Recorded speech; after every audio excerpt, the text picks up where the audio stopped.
নির্বাচন পেছানোর কোনো সুযোগ নেই বলছেন আইন উপদেষ্টা। জানাবো মব সৃষ্টিকারীরা নির্বাচনের সময় সুবিধা করতে পারবে না বলছেন সিইসি। জানাবো যতদিন বাংলাদেশ থাকবে ততদিন বিএনপিকে কেউ ভাঙতে পারবে না বলছেন দুলো। এদিকে যে কোনো মূল্যে সকল রাজনৈতিক দলের ঐক্য ধরে রাখতে হবে বলছেন শামা ওবায়েদ। এবং সর্বশেষ জানাবো চবি সংঘর্ষে সরকারের ভূমিকা নিয়ে প্রশ্ন তুললেন মান্না।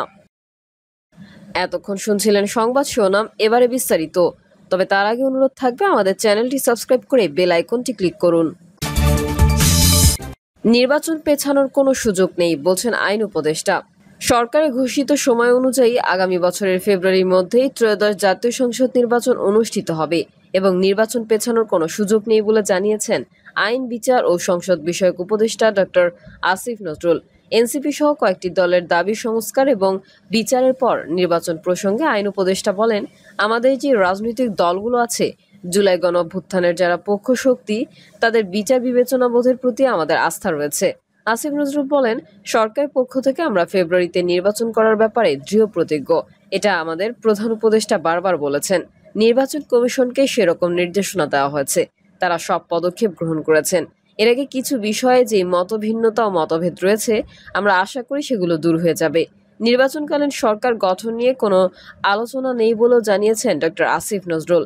রাজনৈতিক মতপার্থক্য যদি শেষ পর্যন্ত থাকে, তখন কি সময় মতো নির্বাচন সম্ভব হবে জানতে চাইলে আইন উপদেষ্টা বলেন, এটা তো আপনারা যদির ব্যাপার বললেন।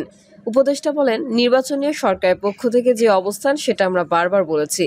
যারা ফেব্রুয়ারিতে নির্বাচন আয়োজন করার ব্যাপারে দৃঢ় প্রতিজ্ঞ। আমাদের যত রাষ্ট্রীয় কর্মকাণ্ড আছে তার লক্ষ্যকে সামনে রেখেই অগ্রসর হচ্ছে। এখানে পেছানোর কোনো সুযোগ নেই। এনসিপি চাচ্ছে জাতীয় নির্বাচনের আগে গণপরিষদ নির্বাচন।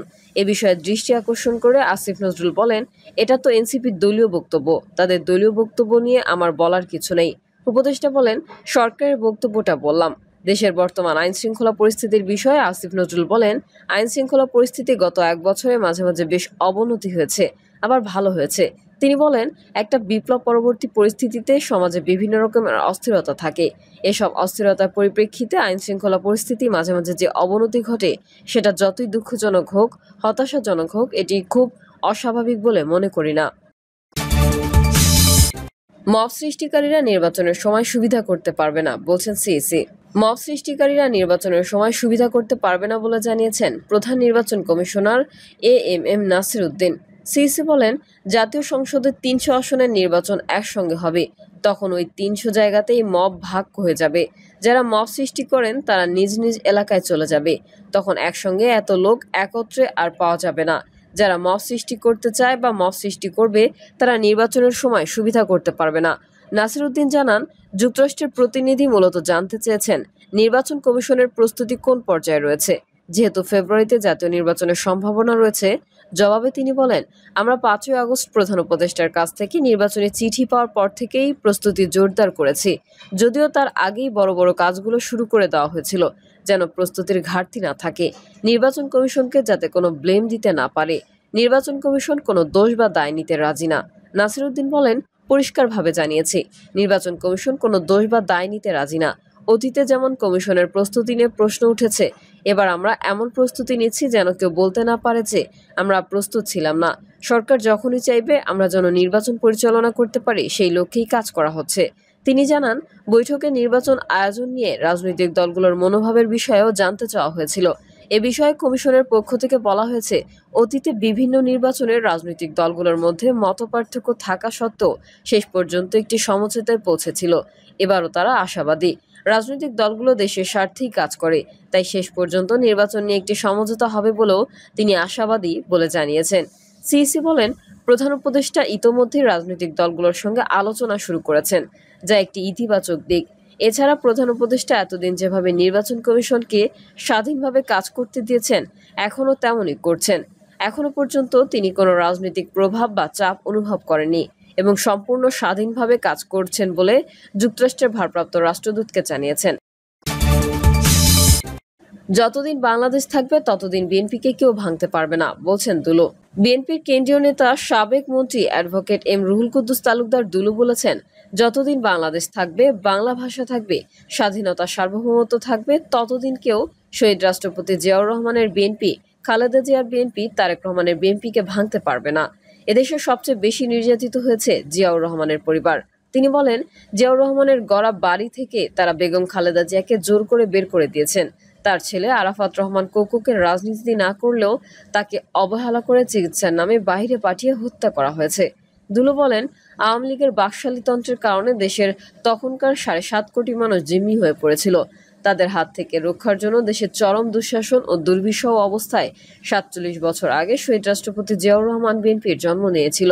তার কিছুদিন পরই শহীদ রাষ্ট্রপতি জিয়াউর রহমানকে নির্মমভাবে হত্যা করা হয়। তারা ভেবেছিল শহীদ রাষ্ট্রপতি জিয়াউর রহমানকে হত্যা করে বিএনপিকে মুছে দেবে। এরশাদ জাতীয় পার্টি গঠন করে বিএনপির বড় বড় মন্ত্রী এমপিকে ভাগিয়ে নিয়ে বিএনপি ধ্বংস করতে চেয়েছে, কিন্তু পারেনি। 111-এর নায়কেরা খালেদা জিয়াকে জেলখানায় আটক রেখে তারেক রহমানকে নির্যাতন করে পঙ্গু বানিয়ে দেশ ছাড়া করলো। সাইফুর রহমান ও মেজর হাফিজ সাহেবকে নিয়ে নতুন বিএনপি গঠন করে আসলো, বিএনপিকে ভাঙার চেষ্টা করেছে, সফল হয়নি। খালেদা জিয়ার নেতৃত্বে বিএনপি টিকে আছে। আওয়ামী লীগ তাদের 15.5 বছরে হাজার হাজার বিএনপি নেতাকর্মীকে খুন করা হয়েছে, লাখ লাখ নেতাকর্মীকে হামলা মামলা নির্যাতন করা হয়েছে, শত শত নেতাকর্মীকে গুম করেছে। যে কোনো মূল্যে সকল রাজনৈতিক দলের ঐক্য ধরে রাখতে হবে, বলছেন শামা ওবায়েদ। যে কোনো মূল্যে সকল রাজনৈতিক দলের ঐক্য ধরে রাখার আহ্বান জানিয়েছেন বিএনপির কেন্দ্রীয় কমিটির সাংগঠনিক সম্পাদক শামা ওবায়েদ। শামা ওবায়েদ বলেন, 5 আগস্ট পরবর্তী সময়ে বাংলাদেশে বিএনপি, জামায়াত সহ সকল রাজনৈতিক দল ঐক্যবদ্ধ ছিল। সেই ঐক্য যে কোনো মূল্যে ধরে রাখতে হবে। বিএনপির এই সাংগঠনিক সম্পাদক বলেন, আমরা যদি সেই ঐক্য ধরে রাখতে না পারি তাহলে 15 বছরের ত্যাগ তিতিক্ষা, মানুষের রক্ত ঝরা, গুম হওয়া ও ছাত্র আন্দোলনে শিক্ষার্থীরা যে জীবন দিয়েছে, আবু সাইদ মুগ্ধ বন্দুকের গুলির সামনে বুক পেতে দিয়েছে, তাদের সেই আত্মত্যাগ বৃথা যাবে। সুতরাং শরীয়তপুর জেলায়ও সেই ঐক্য ধরে রাখতে হবে।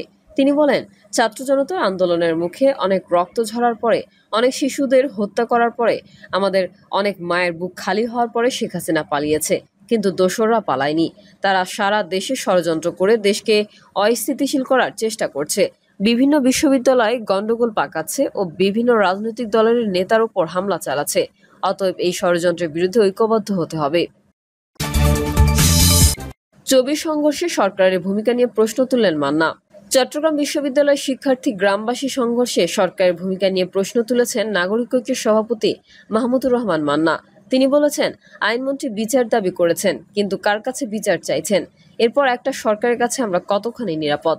মান্না বলেন, মাত্র 35 থেকে 40 দিনে 1,500 শিক্ষার্থীর আত্মত্যাগ নতুন বাংলাদেশ গড়ার স্বপ্ন জাগিয়েছে। সেখানে চবিতে এত বড় রক্তাক্ত ঘটনা মেনে নেওয়া যায় না। বিশ্ববিদ্যালয়ের প্রশাসনের সময় মতো হস্তক্ষেপ না করাকেও তিনি দায়ী করেন। তিনি ক্ষোভ প্রকাশ করে বলেন, 2 জন শিক্ষার্থী আইসিইউতে জীবন মৃত্যুর সঙ্গে লড়ছে। যদি তাদের মৃত্যু হয়, এর দায় কে নেবে? বিষয়ে বিশ্ববিদ্যালয় কর্তৃপক্ষ আইন শৃঙ্খলা বাহিনীকে ডাকলেও পুলিশ আসেনি। 15 বছর যারা ক্ষমতায় ছিল তারা পুলিশকে নির্যাতনের যন্ত্রে পরিণত করেছে। এই বাহিনী এখনো সেখান থেকে ঘুরে দাঁড়াতে পারেনি। মান্না আরও অভিযোগ করেন, নুরুল হক নূরের উপর প্রকাশ্যে হামলা চালানো হলেও হামলাকারীদের পরিচয় স্পষ্টভাবে প্রকাশ করা হয়নি। তিনি বলেন, ভিডিও ফুটেজে অভিযুক্তদের দেখা গেলেও সরকার সময় ক্ষেপণ করছে। তদন্ত কমিটি আর তালবাহানা চলবে না। অপরাধীদের অবিলম্বে শাস্তি দিতে হবে, যোগ করেন তিনি। নাগরিক ঐক্যের সভাপতি হুঁশিয়ারি দিয়ে বলেন, সরকার যদি দায়িত্ব পালনে ব্যর্থ হয় তবে জাতির সামনে অন্ধকার নেমে আসবে। তাই তিনি অবিলম্বে চবির সংকট সমাধান এবং আসন্ন জুলাই সনদ সবার কাছে গ্রহণযোগ্য করার আহ্বান জানান। প্রিয় দর্শক, এই ছিল এখনকার সর্বশেষ সংবাদ। আপডেট ও সংবাদ পেতে চ্যানেলটি সাবস্ক্রাইব করে বেল আইকনটি ক্লিক করুন। কমেন্টে আপনার মতামত জানিয়ে আমাদের সাথেই থাকুন। ধন্যবাদ সবাইকে। আল্লাহ হাফেজ।